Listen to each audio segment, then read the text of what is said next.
Hey, it's Diana, and in this video we are making a strawberry milkshake. First thing you do is add your milk to a blender. Then you're going to add frozen strawberries. Mine are pretty small, so I'm using 10, but if you have regular sized strawberries, just use 5. Then add your vanilla ice cream, as well as strawberry pie filling. Add a little bit of vanilla extract. Then close up your blender and blend everything together until it's smooth.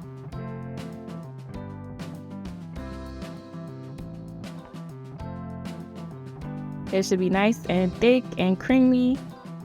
Pour it into a 16-ounce glass. It's enough for one person.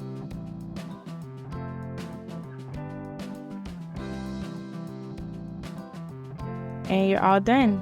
You can put some whipped cream on the top if you like. The recipe is in the description box below. Thank you so much for watching.